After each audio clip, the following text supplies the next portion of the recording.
근데 이게 제가 생각이 바뀌게 된 여러 가지 이유가 있는데 그중에 좀 결정적인 계기가 됐던 게 이 연구를 보고 나서예요. 이 연구가 작년에 발표된 연구인데요. 어 T세포라고 하는 CAR-T세포 방송을 보신 분들은 아마 아실 거예요. T세포가 굉장히 어 정말 CAR-T 치료 같은 경우는 정말 1회 주사로 암세포가 막 다 사라질 정도로 엄청나게 강력하게 암세포를 제거할 수 있는 우리 몸에 있는 자연 치유 면역세포거든요. 근데 이 면역세포가 마찬가지로 암세포와 똑같이 어떤 바이러스의 공격을 받든 우리 몸에 어떤 감염 상태가 일어나든 뭐 암세포가 있든 뭔가 치료를 해야 되는 상황에서 엄청나게 분화해서 개수가 많아지는 군대 병사수를 늘리는 활동을 한단 말이에요. 이렇게 세포 분열을 막 엄청나게 갑자기 해야 될 때 똑같이 암세포와 똑같은 이런 대사 경로를 이용을 한다라는 거예요. 이게 작년에 밝혀졌어요. 그래서 이게 이런 경로를 암세포가 이용하고 있는 이런 경로를 젖산 경로를 마찬가지로 면역세포도 이용해서 면역세포가 빠르게 증식하는 데 활용을 한다. 그래서 결국 암세포도 이런 대사 경로를 이용하게 된 게 빠르게 증식을 하려고 하다 보니까 그런 대사를 하게 된 거다라는 게 이제 결론이고 이 연구에 또 마찬가지로 면역세포도 그런 걸 활용하고 있다라는 거죠.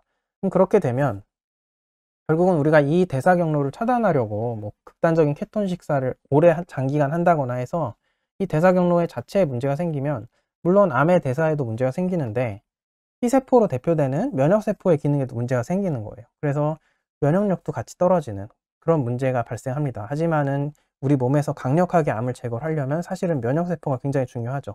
저는 그래서 면역항암제나 이런 CAR-T 같은 이제 차세대 항암 면역 요법들을 보면서 그냥 그 요법들이 앞으로 기대가 된다는 생각보다는 오히려 저는 우리 몸의 면역력이 엄청나게 중요하다. 암세포를 죽이는 데는 내 몸에 있는 면역력의 힘이 더 엄청나게 강할 수도 있다라는 생각을 하고 있거든요. 그러다 보니까 이렇게 면역을 다운시키면서 하는 거는 장기적으로 좋지 않을 수 있다라는 생각을 하고 있죠.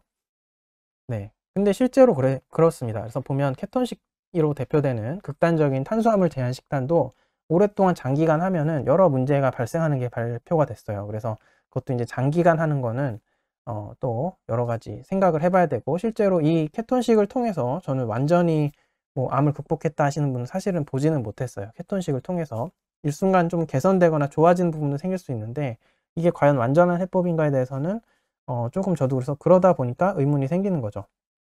물론 케톤식은 단기간 하는 건 굉장히 저는 좋다고 봐요. 왜냐하면 워낙 현대 식단이 당분이 탄수화물 섭취가 굉장히 많은 시기이기 때문에 좀 케톤식을 잘 응용하면 분명히 도움이 되실 겁니다.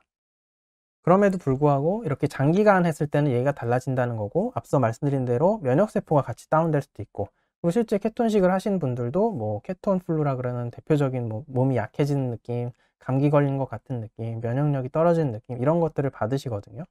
그 밖에도 여러 부작용을 호소하신 분들이 많죠. 뭐 변비라던가 뭐 피부 트러블이라던가 네, 그런 경우가 있으니까 이건 장기적으로 자연스럽진 않다 확실히. 물론 그것도 케톤 식단을 어떻게 구성하냐에 따라 또 달라질 거라 봐요. 어떤 분들은 막 케톤식 한다고 매일 삼겹살 드시고 뭐 고기 구워 먹고 이런 분도 있는데 그거는 당연히 좋은 케톤식이 아니겠죠. 네. 방법이 굉장히 중요한데 그냥 단순히 탄수화물만 제한하는 게 아니라 케톤식을 건강하게 할 수 있는 방법이 또 있습니다. 기회가 된다면은 그거에 대해서도 한번 정리를 드려보려고 해요.